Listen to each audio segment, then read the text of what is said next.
Electrical and electronics इन्जिनियरिङमा 2010 को इन्टेकको 14 मा complete हो हैन। र मास्टर्स चाहिँ अहिले पावर सिस्टम इन्जिनियरिङमा पुल्चोक क्याम्पसबाट चाहिँ चौथो सेमिस्टरमा अध्ययनरत छु है। मेरो छोटो परिचय यति नै हो हैन। र म चाहिँ नेपालगञ्जबाट।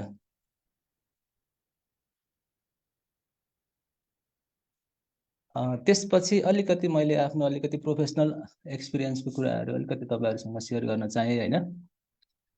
हुन त पेसाले इन्जिनियर भए तापनि म लामो समय सुरुवाती करियरदेखि चाहिँ अलिकति एकाडेमिक सेक्टरमा अलिकति जोडिरहेको भएर मेरो चाहिँ अब सुरुमै एकाडेमिकबाटै सुरु गर्न चाहे मैले हैन। अब सुरुमै मैले चाहिँ पढाइसक्न बित्तिकै मनमोहन मेमोरियल पोलिटेक्निकमा चाहिँ 2015 देखि 18 सम्म चाहिँ फुल टाइम हैन डिप्लोमा लेभललाई चाहिँ एज एन असिस्टेन्ट लेक्चरर चाहिँ काम गरी झन्डै 3 वर्ष जति। अनि त्यसपछि गएर 2018 देखि 21 सम्म चाहिँ यो भनेको एनईएमा कार्यरत हुँदाको पिरियड हो हैन। यो पिरियडमा चाहिँ as a part time visiting फ्याकल्टीको रूपमा चाहिँ इलेक्ट्रिकल डिपार्टमेन्टमा जोडिराखेको थिएँ है। अनि त्यसपछि यो त भयो डिप्लोमा लेभलको मेरो एक्सपिरियन्स भन्यो। ब्याचलर लेभलमा चाहिँ इस्टर्न रिजनल क्याम्पस धरानमा ब्याचलर लेभलमा चाहिँ केही सेमिस्टर चाहिँ अब एज अ भिजिटिङ फ्याकल्टी चाहिँ त्यहाँनिर पनि काम गरेको थिएँ। त्यसै गरी eastern college of engineering Biratnagar Purbanchal university एफिलिएटेडमा पनि हैन ब्याचलर लेभलमा चाहिँ एज अ भिजिटिङ फ्याकल्टी चाहिँ काम गरेको थिएँ है। र एकाडेमिककै कुरा गर्दाखेरि अब हाम्रो चाहिँ यो लोकसेवा तयारी क्लासहरू विशेष गरी डब्लुआइटी नेपालमा चाहिँ मैले लास्ट इयरदेखि भनौँ न 2022 देखि आबद्ध भएको छु। र त्यो पिरियडमा चाहिँ सो टाइमदेखि हालसम्मको पिरियडमा चाहिँ इलेक्ट्रिकल लेभल 3, 4, 5, 7 विशेष गरी एनईको लागि र कम्प्युटर लेभल 7 मा पनि मैले चाहिँ क्लासहरू गरेको छु है। एज एन इन्स्ट्रक्टर मेरो लोकसेवाको चाहिँ लगभग अनुभव चाहिँ यति नै हो हैन तयारी क्लासहरूको। त्यसपछि अब एज प्रोफेसनल एक्सपिरियन्स हेर्ने भने चाहिँ म एनईमा चाहिँ सुरुवाती चरणमा चाहिँ इलेक्ट्रिकल सुपरभाइजरबाटै छिरेको हो हैन। भनेको 5औं तहमै 2018 मा अनि 2075 साउन 1 गतेको नियुक्ति हो मेरो चाहिँ हैन। झन्डै 3 वर्ष जति अब इलेक्ट्रिकल सुपरभाइजरमा कार्य गरे पश्चात 2021 है 21 भनेको 78 मङ्सिरदेखि चाहिँ अब लेभल 7 मा चाहिँ नाम निस्केर हैन सो टाइमदेखि हालसम्म चाहिँ एज एन इलेक्ट्रिकल इन्जिनियर एनईमा कार्यरत छु। र मेरो सुरुवाती 3-3.5 वर्ष जति मैले डिसिएसमा काम गरेँ, डिस्ट्रिब्युसन एन्ड कन्ज्युमर सर्भिसेसमा चाहिँ। त्यसपछि हाल चाहिँ म अहिले यो ट्रान्समिसन निर्देशनालय अन्तर्गत हैन priority transmission line 400 KB transmission लाइनमा कार्यरत छु हैन। ल मेरो चाहिँ लगभग प्रोफेसनल एक्सपिरियन्स यति नै हो हैन। अब अलिकति हामीले चाहिँ पछिल्लो समयमा तपाईहरु जस्तो साथीहरुलाई चाहिँ अलिकति लोकसेवा तयारी गर्ने क्रममा चाहिँ अब विशेष गरी विद्युत प्राधिकरणको सिलेबसमा आधारित भएर अलिकति सहज होस् तयारी गर्ने क्रममा भन्ने हिसाबले हामीले चाहिँ अलिकति यो 3, 4 र 5 को लागि चाहिँ बुक निकाल्नु पर्छ भन्ने हिसाबले लागिरहेछौँ। लगभग हाम्रो बुक चाहिँ अब अन्तिम चरणमा छ। यो सिलेबसको कारणले गर्दा अलिकति ढिलाइ भएको छ हैन। एनईए लेभल 3 र 4 को लागि चाहिँ गेटवे टु एनईए भनेर चाहिँ आउँदैछ छिटो। अब सायद तपाईहरुले चाहिँ सिलेबस आएको केही दिनभित्र अलिकति अपडेट पश्चात तपाईहरुको चाहिँ अब बजारमा उपलब्ध हुन्छ होला हैन। त्यसै गरी अब लेभल 5 को पनि तपाईको चाहिँ नि अब तयारी छ हैन। अब सिलेबस आए पश्चात अब यो पनि हामी तयारीमै छौं हैन। यो दुईटा बुक चाहिँ विशेष गरी हामीले तपाईहरुलाई चाहिँ अलिकति लोकसेवा तयारी गर्न सहज होस् भन्ने हिसाबले चाहिँ सजिलै सहज तरिकाले प्रेजेन्ट गरेका छौं र सहजै बुझ्ने हिसाबले लेखिदिएका छौं हैन। तपाईहरुले चाहिँ अब मार्केटमा आयो भने पक्कै पनि हेरेर प्रतिक्रिया दिनु होला है त। लगभग मेरो एक्सपिरियन्स यति नै छ है। ठीक छ। अब आजको ओरिएन्टेसन क्लासमा मैले यी विषयवस्तुहरूलाई समेट्ने प्रयास गरेको छु है। ठीक छ। अब हेरौँ कतिसम्म भ्याइन्छ, समयले साथ दिएसम्म सबै चाहिँ आजै नै कभर गर्ने कोसिस गर्छु है त। अब यसमा मैले अब यो सरसरी तपाईहरु हेरिहाल्नुस्, यसमा किन टाइम वेस्ट गर्नु हैन। जस्ट कन्टेन्ट मात्रै हो, विषयवस्तु मात्रै हो। यसको भित्री कुराहरु हामी पछाडी हेरि नै हाल्छौं हैन। अब म सिधै नेक्स्ट पेजमा जान चाहे। ल अब धेरैलाई तपाईहरुलाई चाहिँ अब कस्तो भन्दाखेरि हुन त एनुअल रिपोर्ट पढ्नु भयो भने यो सबै डाटाहरु त्यही भेटिन्छ हैन। कसैले पढ्नु भएको छैन, ल कुन कुरा कहाँ हुन्छ भन्ने पनि थाहा हुँदैन कि यो सुरुवाती चरणमा जब हामीले तयारी गर्दै गर्छौं नि। हुन त अहिले साथीभाइहरु विभिन्न मिडियाहरु अथवा विभिन्न सोशल मिडियाहरुमा यति धेरै कुराहरु अपडेट भइरहेको हुन्छ, तपाईहरुको लागि चाहिँ सहज छ हैन। तर हामीले चाहिँ अब हाम्रो टाइममा चाहिँ तयारी गर्दाखेरि यति सहज थिएन कि इभन यस्तो डेटाहरू चाहिँ यसको सोर्स कहाँ भेटिन्छ त भन्ने कुराहरू पनि हामीलाई चाहिँ थाहा पाउन अलिक गाह्रै हुन्थ्यो कि होइन। तपाईँहरूले चाहिँ अब त्यो आफ्नो त्यो विगतको चाहिँ त्यो भोगाइहरूलाई चाहिँ अब मध्यनजर गर्दै यी कुराहरू चाहिँ तपाईँलाई अलिकति चाहिँ थाहा भयो भने होइन अलिकति नलेज पनि हुन्छ र केही कुराहरूले तपाईँलाई मोटिभेट पनि गर्छ, जसले चाहिँ तयारी गर्दाखेरि अझ तपाईँलाई चाहिँ के त सफलता हासिल गर्न अलिकति हुन्छ नि एउटा मोटिभेट मिल्ला भन्ने हिसाबले पनि राखिदिएको हो है। अब यसमा हेर्नुभयो भने यो टपिकमा मैले के राख्न खोजेको छु भन्दाखेरि स्ट्याटिस्टिक्स अफ इम्प्लोइड होइन ह्युमन रिसोर्स टिल डेट भन्छ कि, भनेको यो एनुअल रिपोर्ट चाहिँ पब्लिस गर्दाखेरिको समयसम्म चाहिँ अब हाम्रो चाहिँ यानिएको चाहिँ अब ह्युमन रिसोर्स इम्प्लोइडको चाहिँ सिचुएसन यस्तो छ कि, जस्तै हेर्नुहोस् त यो भनेको एप्रुभ पोजिसन भनेको अब स्वीकृत दरबन्दी कति छ त यानिएमा होइन विभिन्न पदहरूमा है। र त्यसपछि तपाईँको एक्जिस्टिङ सिचुएसन भनेको अहिले हाल कार्यरत के कति छन् त है, त्यो मितिसम्म है आजको मितिसम्म यो डाटा चेन्ज पनि भएको हुनसक्छ, तर जति बेला यो एनुअल रिपोर्ट बनाइएको थियो भनौँ न असार मसान्तसम्म भनौँ न है 2000 कति त 80 साल असार मसान्तसम्मको चाहिँ यो के हो त डेटाहरू हो। हुन त तपाईँहरूले यो यसको स्रोत खोज्नुहुन्छ भने एनुअल रिपोर्टमा भेट्न सक्नुहुन्छ है, बुझ्नुभयो। अब यसमा हेर्नुभयो भने अब हाम्रो नम्बर 1 हाम्रो हायरार्की अर्गनाइजेसन चार्ट हेर्नुभयो भने सबसे टपमा चाहिँ म्यानेजिङ डाइरेक्टर भन्ने हुन्छ होइन, तपाईँहरू सबैलाई थाहा छ एमडी भन्छ है, ठिक छ। र त्यो एमडीलाई चाहिँ अब चिफ एक्जिक्युटिभ अफिसर पनि भन्छ कि सिइओ पनि भन्छ है, मुख्य प्रशासकीय अधिकृत पनि भन्छ। तपाईँलाई कहिले एमसिक्यूमा सोधिने गरेको छ त्यो कुराबाट चाहिँ होइन। र तपाईँको एप्रुभ पोजिसन त्यसको लागि चाहिँ एउटा छ है, बुझ्नुभयो, रेगुलर होइन। रेगुलर भनेको चाहिँ लगभग तपाईँको कस्तो भन्दाखेरि स्थायी दरबन्दी जस्तो हो कि यो चाहिँ रेगुलर हुनु पर्यो भन्नु खोजेको हो होइन, ठिक छ। अब प्रोजेक्टमा चाहिँ भनेर छुट्टै त्यस्तो करार दरबन्दी हुँदैन, भनेको जम्मा जम्मी के त रेगुलर 1 हुन्छ भनेको टोटलमा 1 नै भयो। एप्रुभ दरबन्दी कति छ त एमडीको 1 नै छ। र एक्जिस्टिङ सिचुएसन भनेको होइन यो पर्मानेन्ट होइन के त पर्मानेन्ट नै स्थायी नै हो। र त्यो चाहिँ अहिले एकजना चाहिँ एक्जिस्टिङ छ भनेको जुन हाम्रो होइन कुलमान सर हुनुहुन्छ है, ठिक छ। भनेको एमडीको जम्मा जम्मी के छ त दरबन्दी पनि एकजना छ र एक्जिस्टिङ सिचुएसन हेर्ने भने एकजनै छ है। त्यसै गरी अब डिएमडीहरू हुन्छ होइन, बुझ्नुभयो। डिएमडी चाहिँ अब हाम्रो विभिन्न 9वटा निर्देशनालयहरू छन्, त्यो 9वटामा एक एकवटा डिएमडी रहने हाम्रो चाहिँ प्रचलन छ है, ठिक छ। भनेपछि अब 9वटा निर्देशनालयमा तपाईँ के भयो त 9जना डिएमडी भन्छ कि डेप्युटी म्यानेजिङ डाइरेक्टर भन्छ, अथवा नेपालीमा चाहिँ उपकार्यकारी निर्देशक भन्छ। त्यो चाहिँ अब तपाईँको 9वटा दरबन्दी छ र टोटल 9 नै भइहाल्यो। र हाल चाहिँ तपाईँको त्यो पदमा चाहिँ 9जना डिएमडी सरहरू नै हुनुहुन्छ होइन। टोटल कति भयो त 9 नै भयो है, ठिक छ। र त्यो चाहिँ टेक्निकल नन टेक्निकल दुइटै गरेर हो फेरि, बुझ्नुभयो नि। फेरि सबै टेक्निकल मात्र हो कि भन्ने बुझ्नु होला, त्यसमा चाहिँ प्राविधिक र प्रशासन लेखापट्टिको पनि हुन्छ होइन, बुझ्नुभयो। सबै मिक्स गरेर 9जना है, ठिक छ। माथि चाहिँ अब तपाईँको विशेष गरी यो 10 त भन्दा माथि चाहिँ अब प्रशासन र प्राविधिक भन्ने छुटिँदैन कि, बुझ्नुभयो। अब भित्र खोतल्दै गयो भने छुट्टिन्छ, तर चाहिँ नि त्यो दरबन्दी भनेको कमन हुन्छ कि। जस्तै तपाईँले 11 त 12 तको दरबन्दी हेर्नुभयो भने निर्देशक भन्छ, उपकार्यकारी निर्देशक भन्छ। यसमा चाहिँ तपाईँको कमन हुन्छ कि सबैको यो भनेर खासै खुलाउँदैन, भ्याकेन्सी खुलाउँदाखेरि तपाईँहरूले चाहिँ इलेक्ट्रिकलकै निर्देशक इलेक्ट्रिकलकै उपकार्यकारी निर्देशक भनेर खोल्दैन, कमन खोल्छ। त्यही भएर विशेष गरी त्यसमा चाहिँ दुइटै राखेको छ, टेक्निकल नन टेक्निकल एक ठाउँमा छ होइन। त्यसपछि अब अफिसर लेभल भनेको जेनरली तपाईँको लेभल 6 देखि सुरु हुन्छ होइन, र 11सम्म भन्दा पनि हुन्छ त्यसलाई है, ठिक छ। यसमा चाहिँ अब टेक्निकलको चाहिँ कति छ दरबन्दी भन्दा यसमा अब सबैलाई ब्रेकडाउन गर्न गाह्रो भएर एज अ समराइज गरेर टेक्निकलको चाहिँ 1276वटा दरबन्दी छ 6 देखि 11 तहसम्म होइन।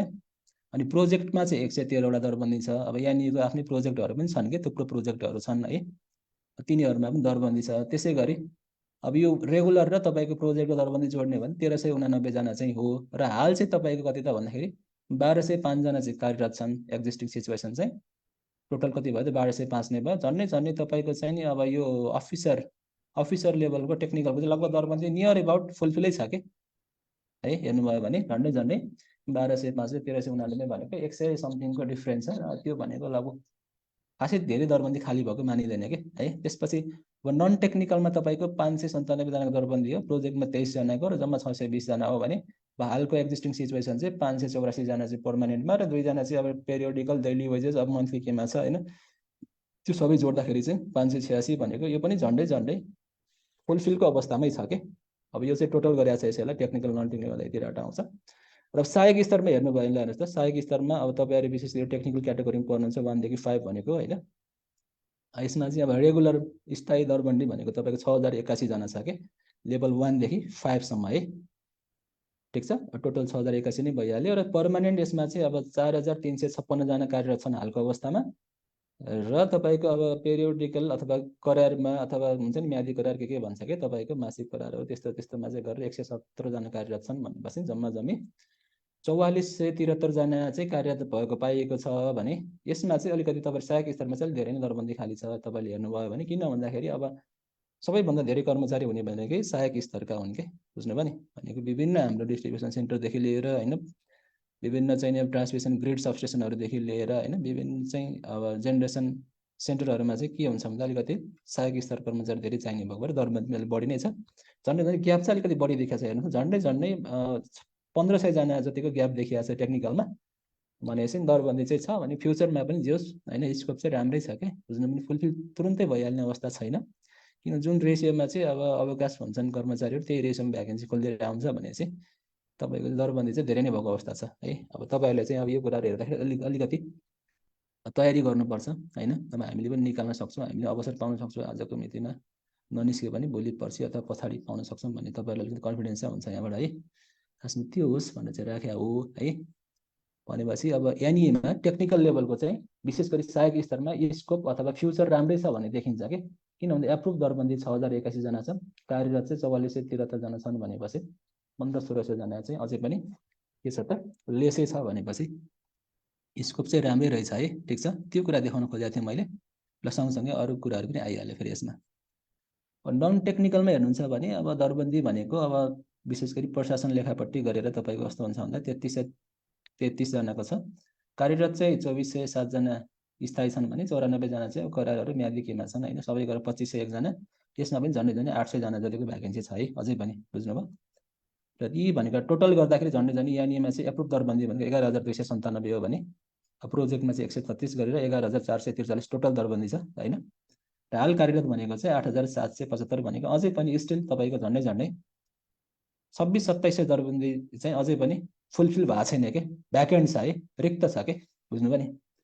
अब ती चाहिँ बिस्तारै क्रमबद्ध रूपमा चाहिँ यसरी वार्षिक रूपमा होइन अब के त भन्दाखेरि रिक्वेस्ट गर्दै जाला यानिएले, ठिक छ। अलिकति यो तपाईँहरूलाई चाहिँ अलिकति यो डाटाहरू अलिकति नयाँ भयो होला, ठिकै छ।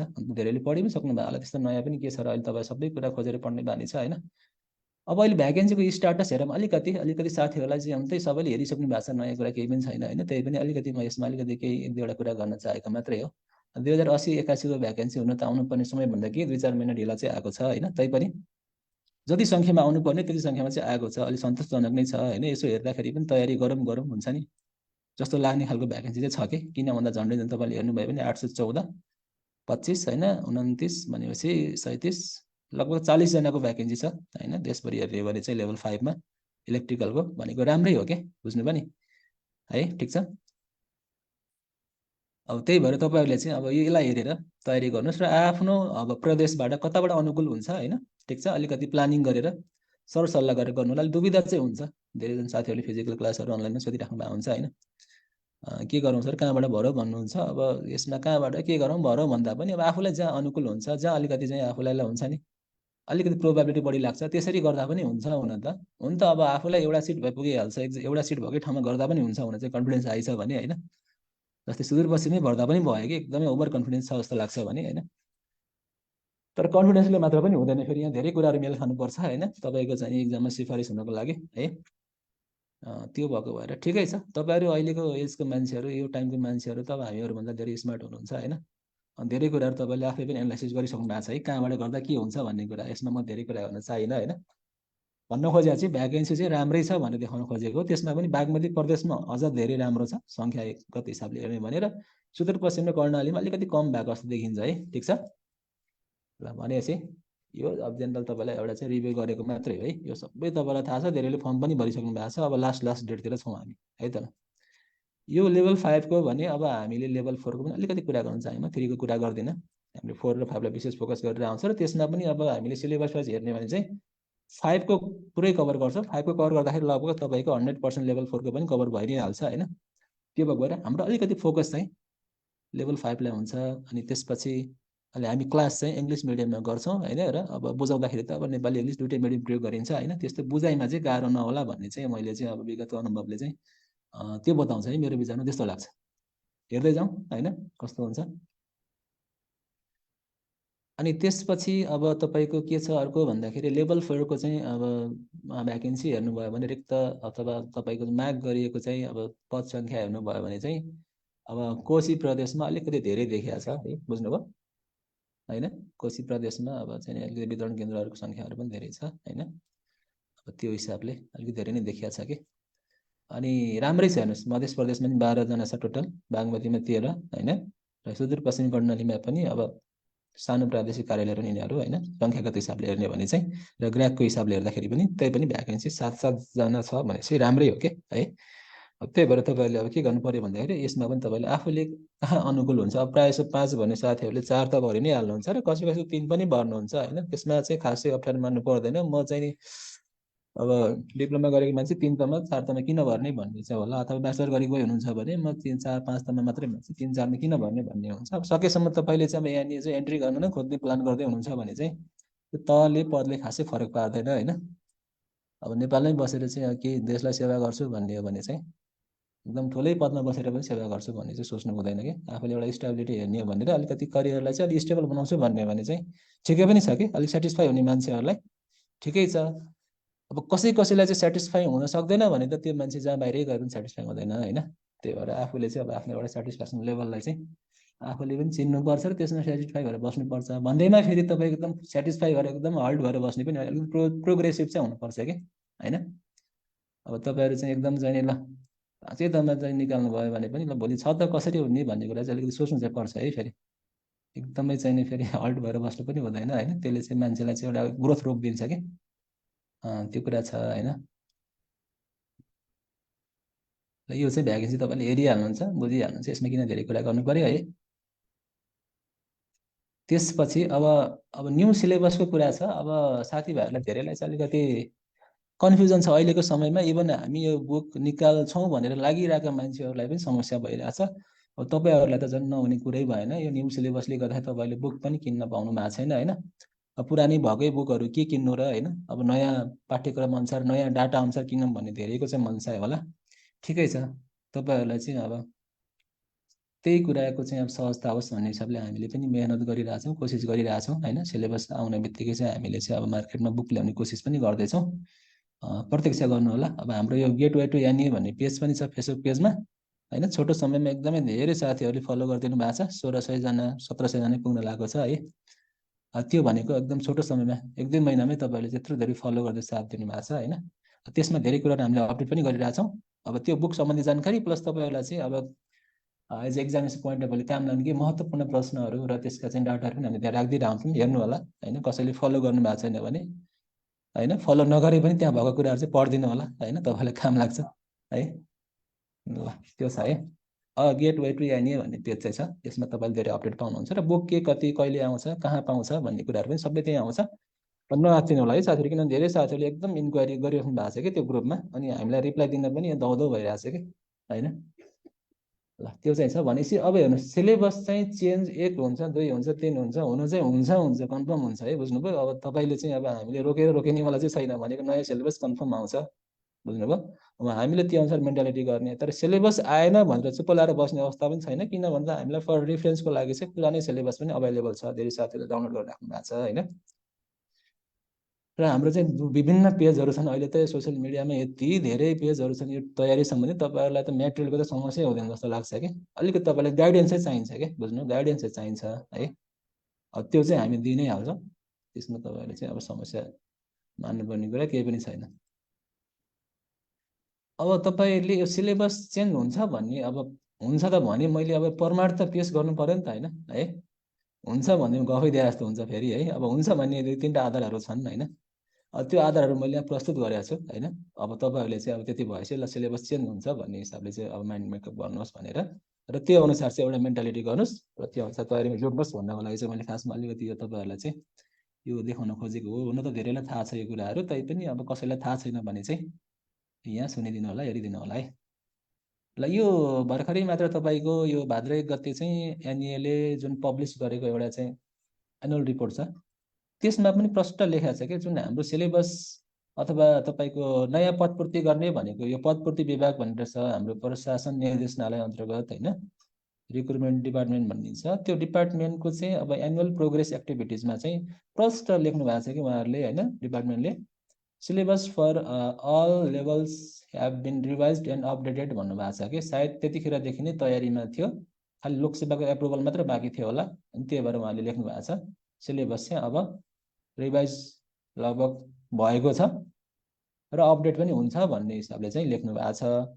अब विविध कारणले गर्दा अलिकति प्रक्रियागत कुराहरू पनि हुन्छन्, अब नेपालमा त्यही हो, हरेक कामहरूको प्रक्रिया अलिकति झन्झटिलो छ होइन, बुझ्नुभयो, तपाईँ हामीले चाहेको जस्तो होइन सजिलै छिट्टै केही कुरा अलिकति चेन्ज गरिहालौँ भन्ने अवस्था पनि छैन, प्रक्रियागत हिसाबले जाँदाखेरि केही सिलेबसमा ढिलाइ चाहिँ भएको छ, तैपनि अब केही दिनमा चाहिँ आउँछ भन्ने चाहिँ हल्ला तपाईँहरू जस्तै मैले पनि सुनेको छु होइन, हेरौँ है त आउला छिटै भन्ने चाहिँ अब आशा गरौँ है। अब साथीहरूले चाहिँ म्यासेजमा धेरै कुरा लेख्नु भएको छ, यसको म रिप्लाई चाहिँ पछि दिन्छु होला साथीहरू, बुझ्नुभयो, वान बाई वान गरेर पछि म दिन्छु होइन, नतिर्नु होला, ठिक छ। तपाईँहरूलाई लास्टमा हामी बोल्न पनि दिन्छौँ होइन, तपाईँहरूले केही जिज्ञासाहरूसम्म राख्नु होला, त्यसमा समस्या भएन होइन।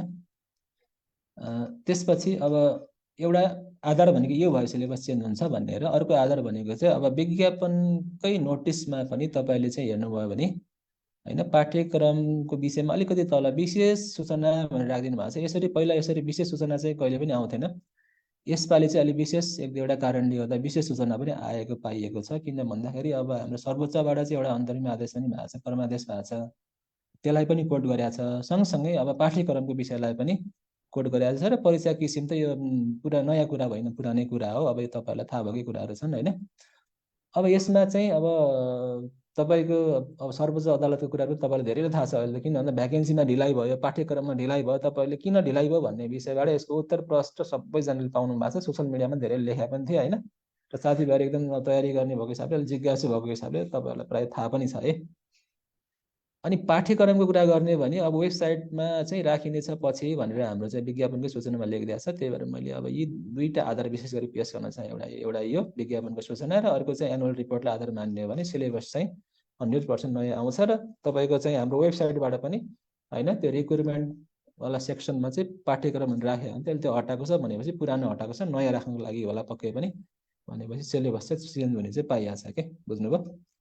ल यो तपाईँलाई अलिकति इन्फर्मेटिभ कुरा भयो, अलिकति टेक्निकल कुरा भन्दा पनि अलिकति इन्फर्मेटिभ कुरा भयो, हामी आज टेक्निकल भन्दा पनि अब इन्फर्मेटिभ कुरा गरि नै हाल्छौँ, किन भन्दा टेक्निकल कुरा गर्नलाई त हामीसँग प्रस्तुतको समय छ, हामीले चाहिँ प्रायः जसो अब टेक्निकल कुरा नै धेरै गर्छौँ थ्रु आउट चाहिँ हाम्रो कोर्सको पिरियडमा है, भनेपछि आज अलिकति ओरिएन्टेसन क्लास भएको भएर होइन, अलिकति पाठ्यक्रम लगायत अन्य विविध तपाईँहरूलाई जिज्ञासा भएको कुराहरू चाहिँ मैले अलिकति प्रस्तुत गर्न चाहेँ, र त्यसरी नै त्यो अनुसार पिपिटी तयारी गरेका थिएँ है। अब तपाईँलाई अलिकति एक दुईवटा नटेक्निकल कुरा गरौँ, अब धेरै साथीहरूलाई कस्तो भन्दाखेरि हुन त तपाईँले यो फलो गरिराख्नु भएको हुन्छ होइन, त्यस्तो नयाँ कुरा केही पनि होइन कि, तर पनि अलिकति कस्तो भन्दाखेरि कहिलेकाहीँ आफूमा भएको ट्यालेन्ट आफूलाई थाहा हुँदैन कि होइन, बुझ्नुभयो, आफूले जहिले आफूलाई कमजोर देख्ने बानी पनि हुन्छ होइन, तर तपाईँले सबै कुरा चाहिँ फलो गरे पनि हुनसक्छ कि है, बुझ्नुभयो, त्यही भएर अलिकति तपाईँले आफूमा भएको चाहिँ अलिकति ट्यालेन्टलाई चाहिँ अलिक बुझ्नुभयो भने अलिक कन्फिडेन्स अलिक आत्मविश्वास चाहिँ बढ्छ कि, यो तपाईँले गरे तापनि होइन, तपाईँले यस्तो पनि गर्नु भएको छ भनेर खालि मैले रिकल चाहिँ गराउनु खोजेँ, र गर्नु भएको छैन भने अब यसरी गर्नुहोस् है भन्न खोजे हो होइन, ठिक छ। अब 0 देखि जागिरसम्मका 7 चरणहरू भन्ने छन्, फेरि अहिले लेभल 3 4मा कार्यरत भएका साथीहरू 5मा जोडिन खोज्नु भएको छ नि, उहाँहरूको लागि भन्दा पनि जो साथीहरू फ्रेस हुनुहुन्छ एकदमै यहाँकै लागि छिर्छु भनेर चाहिँ बाहिरबाट एकदम खाली भएर चाहिँ तयारी गर्दै हुनुहुन्छ उहाँहरूको लागि अलिक विशेष सान्दर्भिक छ यो कुरा चाहिँ होइन। ल यसमा के छ भन्दा हेर्नुहोस् है, अब 0 देखि जागिरसम्मका अलि 7वटा चरणहरू भन्ने छन्, यी चरणहरू पार गरियो भने बल्ल हामी एउटा 0 देखि चाहिँ के त एउटा जागिरसम्म चाहिँ पुग्न सक्छौँ भन्ने कुरा चाहिँ गरेको छ क्या धेरै ठाउँहरूमा, मैले अब त्यतै कतैबाट तपाईँलाई रेफरेन्स लिएरै राख्दै अब बुझ्नु पनि है। अब यसमा तपाईँको लागि हेर्नुहोस् त, अब 7वटा चरणमध्ये नम्बर 1मा के छ भन्दाखेरि तपाईँले चाहिँ आफ्नो योग्यता र अब लोकसेवाको क्यालेन्डर थाहा पाउनुहोस् भनेको छ क्या। पहिलो कुरो त अब आफ्नो क्वालिफिकेसन, आफू कुन पदको लागि क्वालिफाइड हो त होइन भन्ने कुरा चाहिँ आफूले आफूलाई चिन्न सक्नु पर्यो है, ठिक छ। अनि नै मात्र बल्ल हामीले त्यो लेभलको तयारी गर्ने अथवा त्यतातिर चाहिँ के कसरी अगाडि बढ्ने भन्ने कुराको डिसिजन लिन सकिन्छ होइन। त्यही भएर आफ्नो चाहिँ अब उमेरदेखि लिएर, किन त उमेरले पनि एउटा पाबन्दी छ, अहिले त 35 वर्ष कटेपछि खुल्लामा लड्न पाइँदैन भन्ने छ, विशेष गरी पुरुषहरूलाई भने महिला अपाङ्गहरूलाई चाहिँ 40 वर्ष भनेको छ होइन। लगायत आफ्नो चाहिँ एकाडेमिक क्वालिफिकेसन के हो, कुन पदको लागि योग्य छु भन्ने कुरा चाहिँ तपाईँहरूले चाहिँ जानकारी चाहिँ लिनै पर्ने हुन्छ है। ठिक छ। अनि त्यसपछि अब लोकसेवा क्यालेन्डर थाहा पाउनुहोस् भनेको छ कि, किन भन्दाखेरि अब धेरैको बानी के छ भन्दाखेरि तपाईँको अब एकैचोटि सिलेबस भन्दा पनि एकैचोटि भ्याकेन्सी आयो भने तयारीमा जोड्छु भन्ने छ। मलाई लाग्छ धेरै जसो साथीहरू भ्याकेन्सी आयो भने मात्र तयारी गर्छु भनेर जोडिन खोज्नु भएको छ कि है। ठिक छ। सबैको नेचर त्यस्तै हुन्छ हेर्नुहोस्, मेरो पनि नेचर त्यस्तै थियो होला होइन, तपाईँहरूको पनि त्यस्तै छ, त्यो स्वाभाविकै हो, खासै त्यस्तो एब्नर्मल कुरा केही पनि होइन। त्यही भएर तपाईँले क्यालेन्डर किन थाहा पाउनुहोस् भने भन्दाखेरि लोकसेवाको क्यालेन्डर अनुसार चाहिँ मानव विद्युत प्राधिकरणको भ्याकेन्सी भदौमा आउँछ, भाद्रमा आउँछ भनेपछि तपाईँले भाद्रबाट तयारी गरेर अलिकति नपुग्न सक्ला कि सबैको केसमा है, त्यसले पहिल्यैदेखि तयारी गर्नुपर्छ भन्ने एउटा भावना हुन्छ नि त मान्छेमा, एउटा मेन्टालिटी हुन्छ होइन, माइन्ड मेकअप हुन्छ। त्यसको लागि चाहिँ क्यालेन्डर थाहा पाउनुहोस् भनेको कि कुन कुनको चाहिँ भ्याकेन्सी कहिले कहिले खुल्छ, अनि त्यो अनुसार चाहिँ म प्लानिङ गरेर पढ्छु भन्ने हिसाबले चाहिँ खासमा क्यालेन्डर थाहा पाउनुहोस् भन्न खोजेको र यो कुरा तपाईँले बुझ्नै पर्ने हुन्छ है। नम्बर 2 मा चाहिँ पाठ्यक्रमको सङ्कलन गर्ने भनिएको छ होइन। पाठ्यक्रम आएकै छैन, के सङ्कलन गर्ने भन्ने पनि होला साथीभाइलाई होइन है, आउँछ होइन, तर अलिकति ढिला चाहिँ भएकै हो, मान्नै पर्छ त्यसलाई चाहिँ ढिला भएकै हो होइन, तर आउन चाहिँ आउँछ क्या। भनेपछि अब पुरानै पाठ्यक्रम त हामीसँग छँदैछ, अब त्यसैलाई रिफरेन्स गरेर बेस मानेर पढ्दै गर्नुहोस्। पुरानोमा भएका कुराहरू पक्कै पनि हट्दैनन्, अब थपिन्छ भन्ने नै हल्ला छ भनेपछि पक्कै पनि तपाईँले पुरानो सिलेबस सङ्कलन गरेर पढ्दाखेरि अहिलेको समयमा चाहिँ खासै फरक चाहिँ पर्दैन, घाटा चाहिँ हुँदैन कि, बुझ्नुभयो। बरु पहिलादेखि नै पुरानो पाठ्यक्रम सङ्कलन गरेर पढायो भएर फाइदा चाहिँ हुनसक्छ फेरि, बुझ्नुभयो नि। त्यही भएर के गर्नुहोस् भन्दाखेरि पाठ्यक्रम पुरानै भए तापनि सङ्कलन गरेर चाहिँ त्यसलाई चाहिँ स्टडी गरेर सोही अनुसार चाहिँ तयारी अगाडि बढाउनुहोस् भन्न खोजेको हो होइन। नयाँ आयो भने त आइ नै हाल्छ, राम्रै भयो है। नम्बर 3 मा चाहिँ हेर्नुहोस्, तेस्रो चरणमा के छ भन्दाखेरि अध्ययन सामग्री जुटाउनुहोस् भनेर छ है। अब तपाईँले अब धेरै जसोसँग त कति पैसा त्यसमा डिप्लोमा ब्याचलर पढ्दाखेरिको नोट पनि छ होइन, समस्या छैन कि अहिले त अध्ययन सामग्री मेटेरियल चाहिँ पाउनलाई गाह्रै छैन। तपाईँले अब अनलाइन क्लास गर्नुहुन्छ, पहिला पनि गर्नुभएको थियो होला अलरेडी, त्यतिखेर मेटेरियल चाहिँ फेरि गर्नुहुन्छ फेरि पाइहाल्नुहुन्छ होइन। विभिन्न सोसियल मिडियाहरूमा विभिन्न ड्राइभ्सहरूमा जिमेलहरूमा मजाले राखिदिइरहन्छ, गुगल ड्राइभ्सहरूमा मजाले है सेयर गरिदिइरहेको हुन्छन्। अहिले मेटेरियलको समस्या चाहिँ छैन कि, समस्या के छ भन्दा त्यो मेटेरियललाई सेड्युल वाइज टाइम म्यानेज गरेर हामीले कसरी अध्ययन गर्ने, त्यहाँभन्दा बढी ज्ञान नलेज त्यहाँबाट लिने भन्ने कुराको चाहिँ समस्या हो होइन। अब त्यसको लागि चाहिँ आफूले चाहिँ के गर्नु पर्यो भन्दा एउटा तयारीको रणनीति बनाउनु पर्ने हुन्छ, जुन त्यो चाहिँ हाम्रो यो चरणको चाहिँ चरण नम्बर 4 मा चाहिँ होइन तयारीको रणनीतिहरू बनाउनुहोस् भन्ने छ कि। अब हामीले सामग्री मात्र थुपारेर भएन, हामीले चाहिँ एउटा तयारीको रणनीति चाहिँ बनाउनु पर्ने हुन्छ भन्न खोजेको चाहिँ। तपाईँहरू आज यहाँ यसरी भर्चुअल मिडियमबाट जोडेर होइन, किन भन्दा फिजिकल गर्न सम्भव भएन होला, कोही साथीहरू बाहिर हुनुहुन्छ, कतै काममा इङ्गेज हुनुहुन्छ, कोही कता हुनुहुन्छ, काठमाडौँ आएर बस्ने इन्भाइरोमेन्ट पनि भएन होला, कोही विदेशमा हुनुहुन्छ होइन, कुरा गर्नुहुन्छ साथीहरू कहिलेकै म यहाँबाट जोइन गर्दैछु भनेर, त्यसको अनुभवमा भने मैले चाहिँ भनेपछि अब तपाईँहरूले अहिले जुन भर्चुअल मिडियममा म अनलाइन क्लास लिन्छु भन्नुभएको छ, त्यो तपाईँको रणनीति हो कि, बुझ्नुभयो नि है। होइन कसैले म काठमाडौँ गएर होइन WIT जोइन गरेर चाहिँ फिजिकल क्लास गर्छु भन्नुभयो भने त्यो तपाईँको अर्को रणनीति हो फेरि है। होइन म ग्रुप स्टडी नै गर्छु, साथीहरूसँग मिलेर पढ्छु तयारी गर्छु भन्नुभयो भने त्यो तपाईँ अर्को रणनीति हुनसक्छ। होइन मेरो त कन्फिडेन्स छँदैछ, 2-3चोटि इक्जाम पनि दिएको, लिखितमा निकाल्यो, इन्टरभ्यूमा फाल्यो, म त निकाल्न सकिहाल्छु, आफै पढे पनि भन्ने छ भने पनि त्यो तपाईँको अर्को रणनीति हुनसक्छ। त्यही भएर तपाईँले चाहिँ जहिले पनि होइन रणनीति बनाउँदाखेरि होइन एउटा मात्र रणनीति बनाएर अगाडि नबढ्नुहोस् होइन, प्लान ए मात्र लिएर नहिँड्नुहोस्, BCD पनि लिएर हिँड्नुहोस् कि होइन। त्यसरी चाहिँ गर्नुभयो भने पक्कै पनि सफल चाहिँ भइन्छ है, ढिला चाँडो। ठिक छ। अब त्यसपछि नम्बर 5 मा चाहिँ अब निरन्तर लेखन अभ्यास गर्नुहोस् भनेको छ होइन। अब जतिसुकै विद्वानै होइन तपाईँको लोकसेवाको बुकहरू लेख्ने राइटरहरूलाई पनि लगेर त्यहाँ चाहिँ नि अब बेन्चमा लगेर बसाइदिनुहोस्, बसेर हात बानेर आयो भने त्यो सफल पक्कै हुँदैन। त्यहाँ गएर लोकसेवाको होइन कपीमा चाहिँ 3 घन्टा समयभित्र चाहिँ लेखेर कपी भर्नै पर्ने हुन्छ, क्वेसन सल्भ गर्नै पर्ने हुन्छ, बुझ्नुभयो। अनि मात्र तपाईँको नाम निस्किन्छ भनेपछि होइन, बुझ्नुभयो नि। जसले अब त्यो लेख्नलाई त अभ्यास गरेर जानु पर्यो नि त होइन, र एउटा तपाईँलाई चाहिँ नि बिना हतियार फौजीलाई गएर युद्ध मैदान लड भनेर लगाइदियो भने त त्यसले चाहिँ युद्ध जित्छ र जित्दैन नि होइन। त्यस्तै हामीले पनि के त भन्दाखेरि उसलाई बन्दुक चलाएर के गर्नु पर्यो भन्दाखेरि सिकाएर ट्रेनिङ दिएर बल्ल बन्दुक दिएर लड्न पठाउनु पर्यो नि त होइन। त्यस्तै हामीले पनि के त भन्दाखेरि घरमै होइन अब सादा पेपर हुन्छ प्रायः जस्तो लेख्नुपर्ने भनेपछि एउटा चाहिँ अब सादा पेपरवाला कपी लिएर होइन मजाले त्यसमा अब पढाएको नोटहरू डेली लेख्दै जाने, अथवा विभिन्न क्वेसन्सहरू के कतै पाइन्छ भने त्यसलाई पनि रिपोर्ट गरिहाल्ने होइन। त्यसरी निरन्तर लेखन अभ्यास चाहिँ गर्नुभयो भने, र हामीले पनि फेरि हरेक विकली टेस्ट शनिबार चाहिँ गराइरहेको हुन्छ, त्यसमा पनि तपाईँले एकदम सिरियस भएर 3 घन्टा मजाले होइन अब हामीले सब्जेक्टिभ अब्जेक्टिभ सबै गराइरहेको हुन्छ, MCQsहरू होइन। मजाले एकदम सिरियस भएर एकदम फाइनल एक्जामै जस्तो लोकसेवा एक्जाम जस्तो गरेर गर्दै जानुभयो भने त पछि फाइनल एक्जाम यस्तो इजी हुन्छ, होइन भने त हामी लेख्दा लेख्दै हात बाँधिएको जस्तो हुन्छ होइन। मैले पनि धेरै अनुभव गरेको छु त्यस्तो, कहिले प्र्याक्टिस नगरी जाँदाखेरि लेख्नै सकिँदैन कि कतिखेर 3 घन्टा बित्ला भन्ने हुन्छ, हात गलेर दुख्छ औला दुख्छ होइन। हो त्यही भएर तपाईँले अभ्यास गरेर जानुभयो भने त त्यस्तो समस्या चाहिँ आउँदैन है। तपाईँले फलो गर्नै पर्ने कुरा चाहिँ यो पनि एउटा हो है, ठिक छ। अब त्यसपछि प्रतियोगितामा सहभागी हुनुहोस् भनेको छ। तपाईँले अब पर्सिसम्म नर्मल डेट्स अफ फर्म पनि फर्म भर्नु भयो, अनि एक्जामको दिनमा घरमै सुतेर बस्नुभयो भने पनि तपाईँको चाहिँ नि एक्जाममा नाम निस्किन्छ भन्ने हुँदैन कि। प्रतियोगितामा सहभागी हुनु पऱ्यो नि त, कुन डेट कुन टाइममा होइन, कहाँ एक्जाम छ, सहभागी भएर लेखेर आउनु पऱ्यो नि त होइन। त्यो भन्न खोजा यो त जेनरल जसले पनि गर्छ है। फेरि फर्म भरेर घरमै सुत्ने मान्छे एकदमै 5-10% मात्रै हुन्छन् होइन, कन्फिडेन्स आएन भने त्यो पनि है। त्यस्तो छ। त्यसपछि अब लास्टमा चाहिँ अब पुनः तयारीमा जोड्नुहोस् भनेको छ कि। अब तपाईँ आज लिखित एक्जाम दिएर आउनुभयो, मेरो त नाम स्योर निस्किन्छ यार, सबै क्वेसन गरेको छु होइन, एमसिक्यू त 50वटामा 46वटा मिलेको छ होइन, लङ क्वेसन एउटा चाहिँ ठिक ठिकै भएको छ, अरू त सबै राम्रो भएको छ भनेर मस्त आएर सोधेर चाहिँ इन्टरभ्यूको तयारी गर्नुभन्दा पनि तपाईँले एक्जाम त राम्रै भएको छ, अब कपी कसरी चेक हुने हो, के रिजल्ट के हुने हो होइन, निस्के ठिकै छ, ननिस्केमा भोलिकै मितिदेखि चाहिँ अर्को एक्जामलाई तयारी गर्छु भने त्यसरी लाग्नुहोस् भन्न खोजेको कि, बुझ्नुभयो नि है।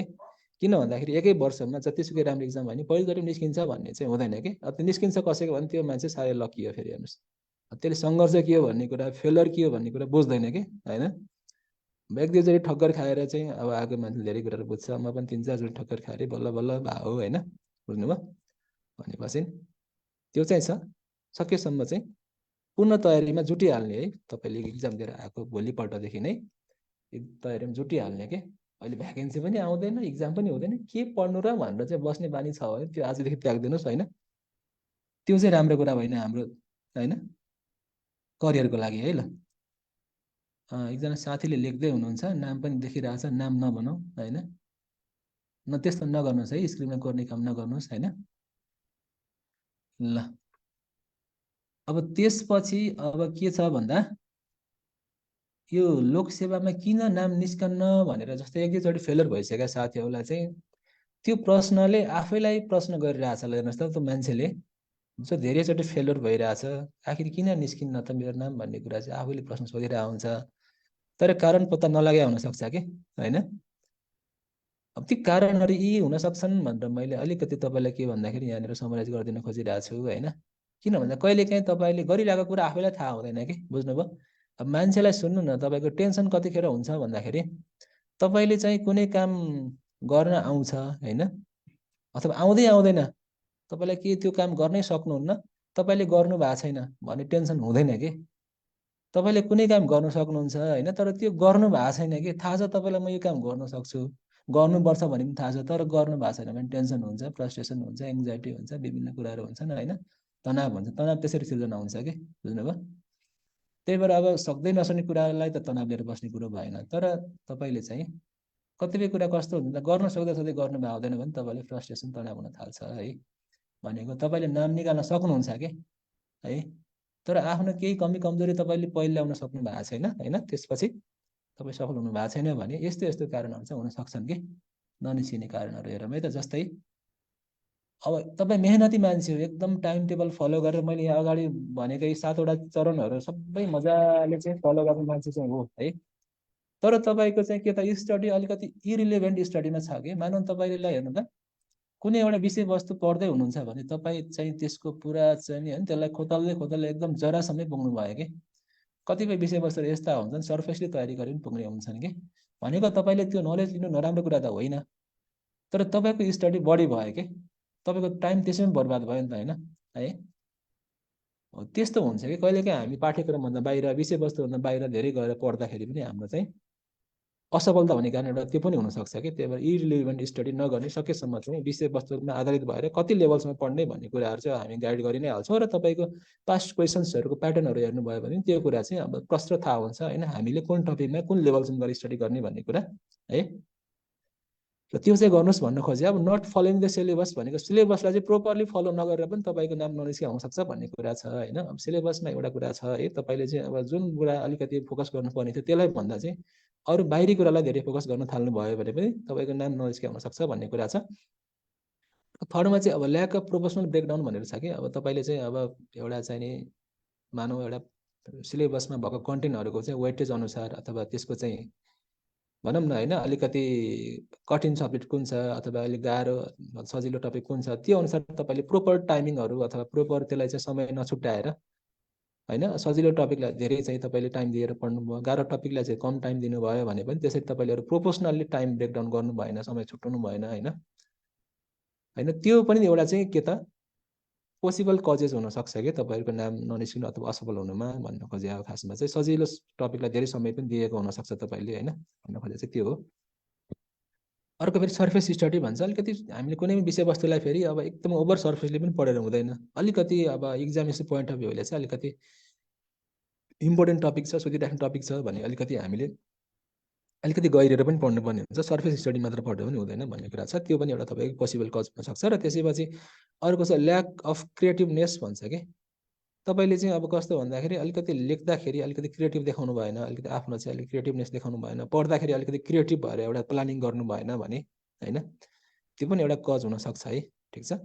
अर्को भनेको लिमिटेड सिट छ होइन, तपाईँ कहिलेकाहीँ भ्याकेन्सी नै थोरै खोलिदिन्छ होइन, अब आफू चाहिँ नि अब हुन्छ नि थोरै भ्याकेन्सी भएकोले नाम निस्केन भने म चाहिँ कमजोरै हो भन्ने पनि सोच्नु भएन कि अब एक दुईजना सिट हुन्छ भने होइन एक दुईजना भन्दा त धेरै त्यहाँ इन्टेक लिनै पाइँदैन भनेपछि त्यो पनि एउटा कज हुनसक्छ होइन। त्यही भएर त्यो पनि राखिदिएको छु मैले भने। अर्को चाहिँ अब रङ करियर डिसिजन भन्ने छ एउटा चाहिँ अब तपाईँले चाहिँ मानौँ होइन अब यहाँनिरको सिलेबस अनुसार तपाईँले एकदम कन्फिडेन्स तपाईँको राम्रो छ कि स्किल राम्रो छ होइन, तपाईँले चाहिँ यहाँनिरको सिलेबस भनेको ठ्याक्कै डिप्लोमा लेभलमा पढेकै कुराहरू छन्, ब्याचलर लेभलमा पढेकै कुराहरू छन् भने तपाईँले यहाँनिरमा चाहिँ अब म तयारी गर्छु निकाल्छु भन्दाखेरि कहिलेकाहीँ त्यो करियर डिसिजन सही पनि हुनसक्छ कि।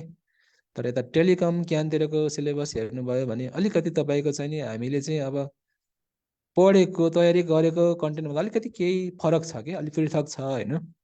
त्यतातिर तयारी गर्न थाल्नुभयो यहाँनिर छोडेर भने त्यतातिर अलिकति तपाईँको विषयवस्तु पास्टमा चाहिँ अलिकति कभर नगरे भएर अलिकति तपाईँले अब रङ करियर डिसिजन पनि लिनुभएको अर्कै ठाउँमा पो पाइला हाल्नुभयो कि होइन भन्ने कुरा, अन्त्य बाटो पो लाग्नुभयो कि भन्ने कुराले पनि कहिलेकाहीँ चाहिँ फरक पार्न सक्छ कि। हुन त अब तयारी गर्न सक्यो भने नराम्रो त केही पनि छैन, सबैलाई त्यही नै हो समस्या हुने, एकजनालाई मात्र त्यस्तो हुने होइन होइन। तैपनि अलिकति केही हदसम्म चाहिँ यो पनि एउटा कारण हुनसक्छ भन्ने कुरा चाहिँ गरिरहेको छ कि है। अर्को भनेको नर्भसनेस छ। अब धेरै साथीभाइहरूले यो त सबैलाई हुन्छ, इभन हामीलाई पनि हुन्छ, अहिले पनि हुन्छ होइन, नर्भस नहुने भने त कोही पनि हुँदैन है, बुझ्नुभयो।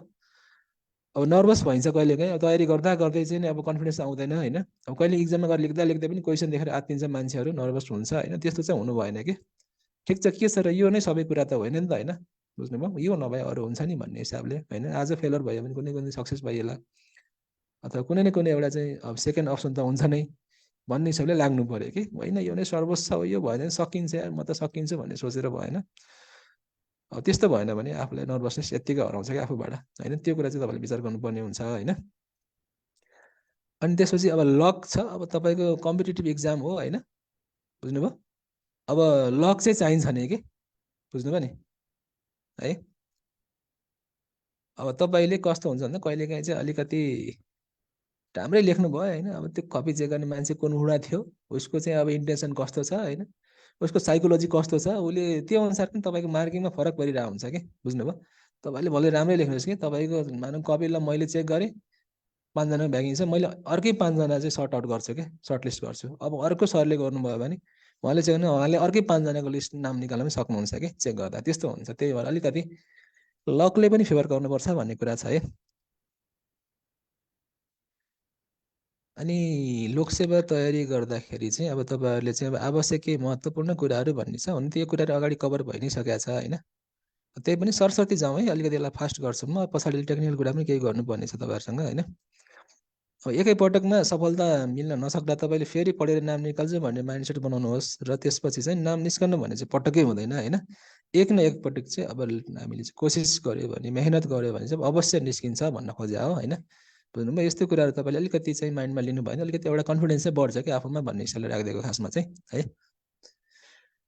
अनि अब धेरै निकायको परीक्षाको तयारी चाहिँ एकैपटक गर्नुभन्दा चाहिँ अलिकति सेलेक्ट गरेर आफूले चाहिँ अब कुनको गर्दा बेस्ट हुन्छ, कुनमा अलिकति बढी टाइम दियो भने म चाहिँ सफलता हासिल गर्न सक्छु भन्ने कुरा तपाईँले जुटाउनु पर्ने हुन्छ। एकैचोटि 4-5वटा इक्जाम आयो भने मान्छे आत्तिन्छ कि फेरि, त्यही भएर सकेसम्म त्यसरी पनि नगर्ने कि, आफ्नो सेड्युल म्यानेज गर्ने गाह्रो हुन्छ, आत्तिन्छ मान्छे होइन, त्यस्तो पनि गर्नु हुँदैन, कुनै सिलेक्टिभ होइन एक दुईवटा चाहिँ गर्दा हुन्छ है, सबैमा हात हालेर पनि हुँदैन कि, त्यो चाहिँ भन्न खोजे हो है।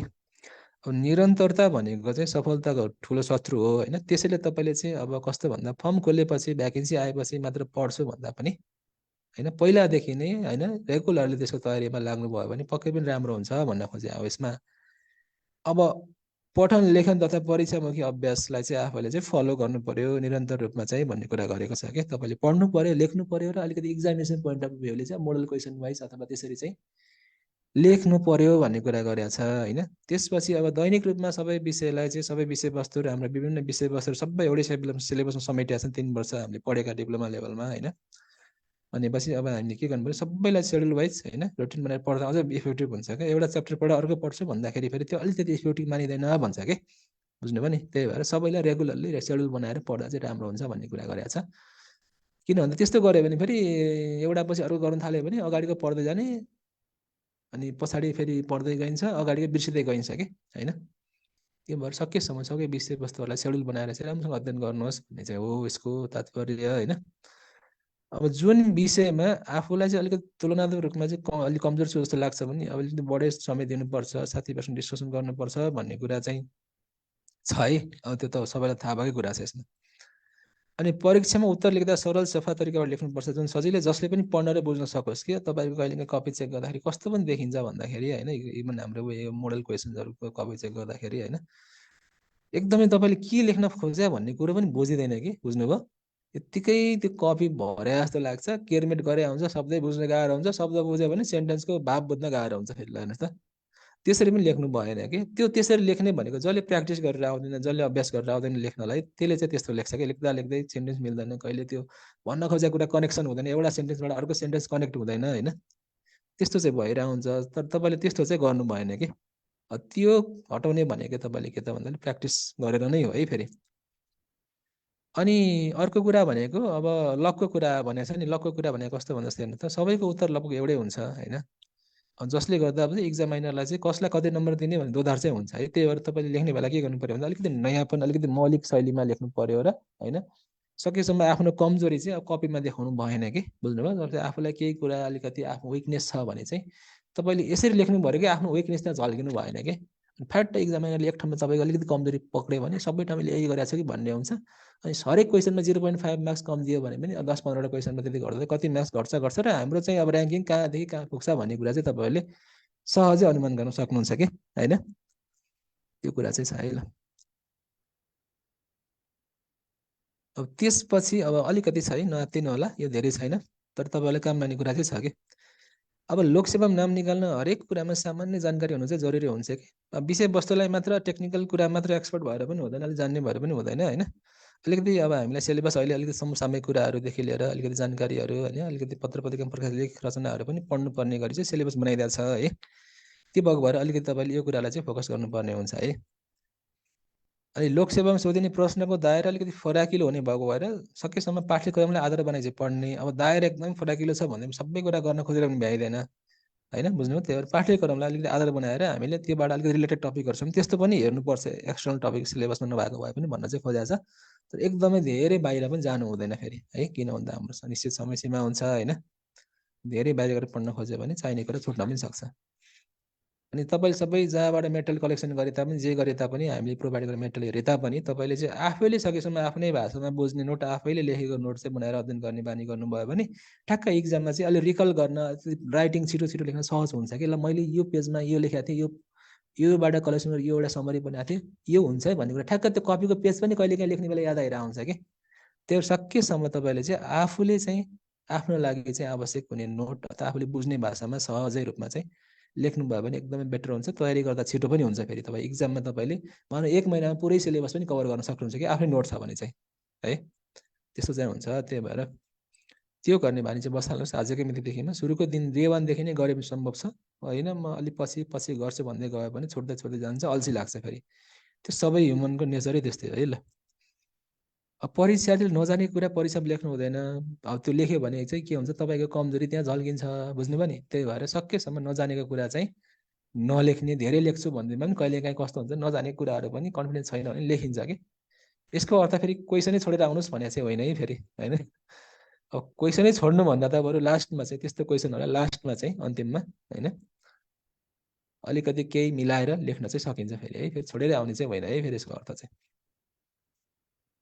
अब सामान्य ज्ञान आइक्यूहरू पनि छ नि, यसलाई चाहिँ सम्झिन अलिक गाह्रो पनि हुन्छ, आइक्यूहरूलाई अलिकति सल्भ गर्न अलिकति ट्रिक पनि लाउनु पर्ने हुन्छ। त्यही भएर तपाईँले अलिकति सोझो तरिकाले भन्दा अलिकति होइन अलिक घुमाउरो तरिकाले अलिकति ट्रिक लगाएर हुन्छ, अथवा सम्झिने कुनै चाहिँ अब फर्मुला बनाएर हुन्छ, के गरेर हुन्छ त्यसरी चाहिँ सम्झिनु पऱ्यो। र आइक्यूहरू छन् भने त्यसरी अनुसार हामीले कसरी सर्टकट ट्रिकबाट गर्न सकिन्छ भन्ने कुरा चाहिँ अब आफूले पनि दिमाग लाउनु पर्ने हुन्छ होइन।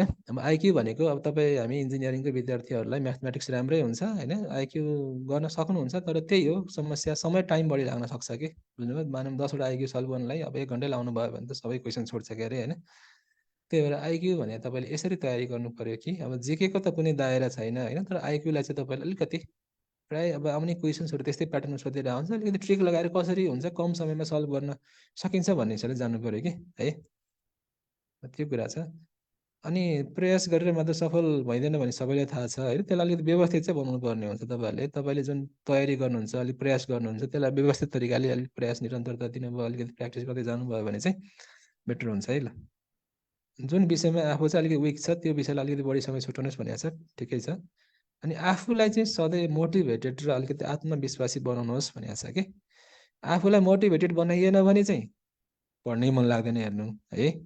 अनि आत्मविश्वासी भइएन भने कहिले पनि कन्फिडेन्स आउँदैन र त्यसले चाहिँ जतिसुकै पढे पनि केही अर्थ राख्दैन कि। त्यही भएर सेल्फ मोटिभेटेड हुनु पर्यो है। त्यसपछि अर्को कुरा चाहिँ होइन आफूमा चाहिँ एउटा कन्फिडेन्स चाहिँ ल्याउनु पर्यो कि, कन्फिडेन्स अरू कसैले ल्याइदिने होइन, आफैले चाहिँ ल्याउनु पर्ने हुन्छ, बुझ्नुभयो है।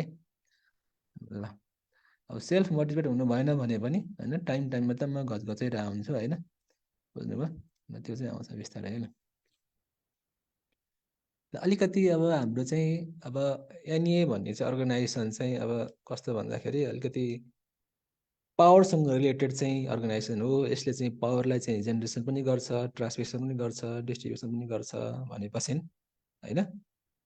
अब अलिकति यो पावर डेभलपमेन्ट नेपालमा के कसरी सुरुवात भयो भनेको सुरुको हाम्रो चाहिँ होइन फर्स्ट हाइड्रो पावर फर्पिङ बन्दादेखिको आजको हाम्रो नेपाल विद्युत प्राधिकरणसम्म चाहिँ कसरी आइपुग्यो त भन्ने कुराहरू चाहिँ अलिकति जान्नु चाहिँ पर्छ हेर्नुहोस् होइन।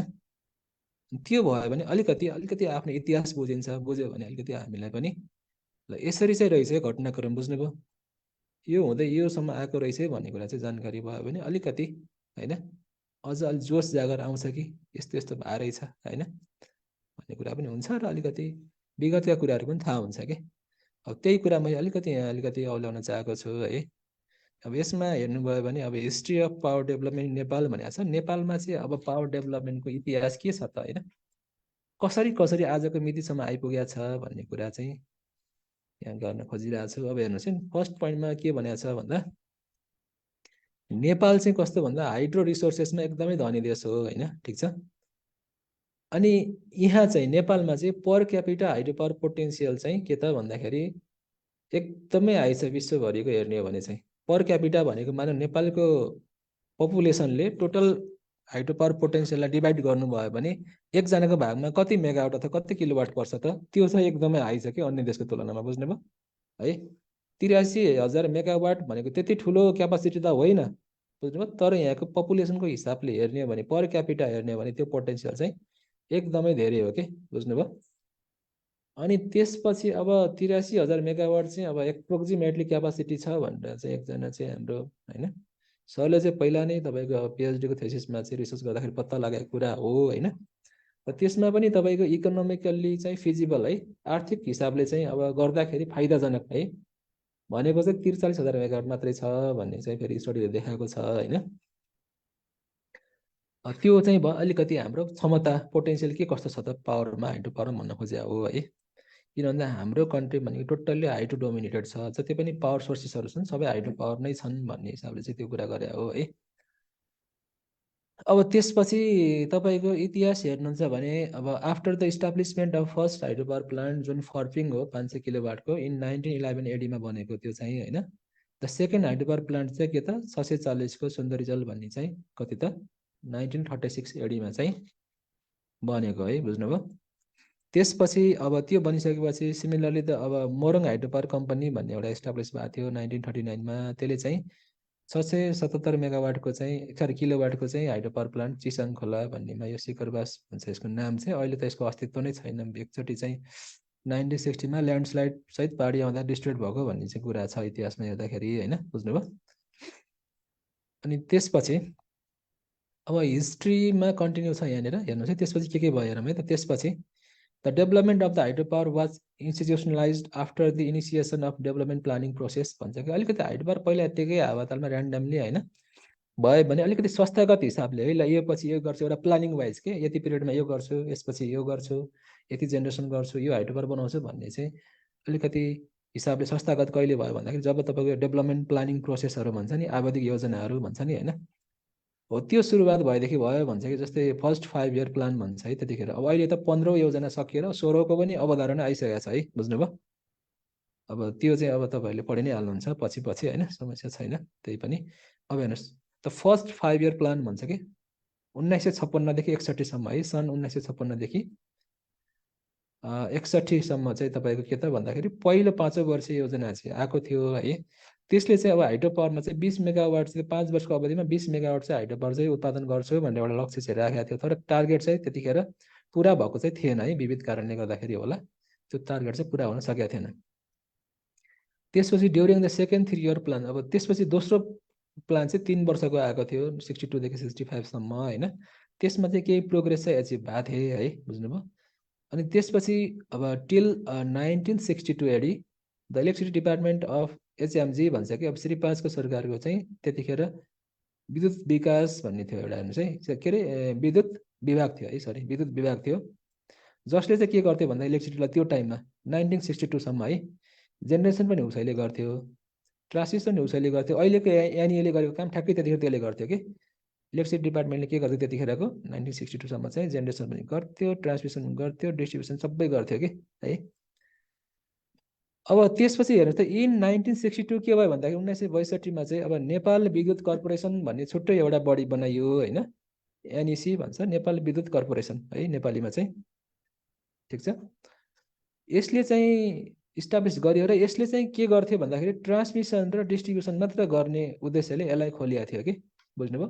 जेनेरेसन चाहिँ गर्थेन होइन। जेनेरेसन चाहिँ अब केले गर्थ्यो भन्दाखेरि तपाईँको यो विद्युत विभागले नै गर्थ्यो, इलेक्ट्रिक डिपार्टमेन्ट नै गर्थ्यो जेनेरेसन चाहिँ। तर ट्रान्समिसन र डिस्ट्रिब्युसन चाहिँ कसले गर्थ्यो त तपाईँको भन्दाखेरि एनइसीले गर्ने गरी चाहिँ इस्टाब्लिस भएको थियो। कतिमा त 1962मा है। अनि त्यसपछि अब आफ्टर लङ ग्याप है, लामो समयको ग्याप पछि के भयो भन्दाखेरि अब लामो समय ग्याप भनेको चाहिँ चिसाङ हाइड्रो पावर प्लान्ट बनेदेखि बिचमा खासै त्यस्तो हाइड्रो पावरमा डेभलपमेन्ट केही पनि भएन त्यति धेरै। त्यसपछि अब generation capacity of country expanded with the construction of Panauti hydro power in 1965 भन्छ कि अब झन्डै त्यो विद्युत कर्पोरेसन इस्टाब्लिस भएको 3 वर्ष पछाडि बल्ल पनौते हाइड्रो पावर चाहिँ बन्यो होइन, 2400 किलोवाटको है काभ्रेमा, ठिक छ। र त्यसपछि 2 वर्षपछि फेरि तपाईँको त्रिशुली हाइड्रो पावर नुवाकोटमा बन्यो कि 21 मेगावाटको, त्यतिखेर 21 थियो, अहिले अपग्रेड गरेर 24सम्म बनाएका छन् होइन, ठिक छ। त्यो भयो। त्यसपछि अब series of hydro power projects then के त फलोड भनेको त्यसपछि अब नम्बर अफ हाइड्रो पावर्सहरू थपिँदै गए देशमा। अब 1974मा चाहिँ अब इस्टर्न इलेक्ट्रिसिटी कर्पोरेसन भन्ने बनाएको थियो होइन। त्यसपछि अब इन 1977 एडीमा तपाईँको के भयो भन्दाखेरि अब small hydro power development board was establish भन्छ कि अब सानो सानो हाइड्रो पावर बोर्डहरू चाहिँ इस्टाब्लिस भयो कि, बुझ्नुभयो। अनि त्यसपछि अब institutional restructuring took place in 1985 भन्छ कि अब जस्तै अहिले पनि एनइएलाई रिस्ट्रक्चरिङ गर्ने भन्ने कुरो छ नि त होइन, तपाईँले सुन्नु पनि भएको छ। अब 1985मा पनि एकचोटि रिस्ट्रक्चरिङ भएको थियो भनेको 1985 भनेको कहिले होला भन्नुहोस् त 2041 साल जस्तो लाग्छ है। 2041 सालमा के भयो भन्दाखेरि when the merging of the electricity department भनेको अब इलेक्ट्रिसिटी डिपार्टमेन्ट नेपाल विद्युत कर्पोरेसन र विभिन्न हाइड्रो पावर विकास बोर्डहरूलाई चाहिँ के गरियो त भन्दा मर्स्याङ्दी हाइड्रो पावर विकास बोर्डलाई त्यतिखेर समेटिएन, यो बाहेकको सबै विकास बोर्डहरूलाई समेटेर एउटा अर्गनाइजेसन बनाइयो जसलाई हामीले के भन्छौँ आजको मितिमा नेपाल विद्युत प्राधिकरण एनइए भन्छौँ होला। हेर्नुहोस् त, हो आजको मितिसम्म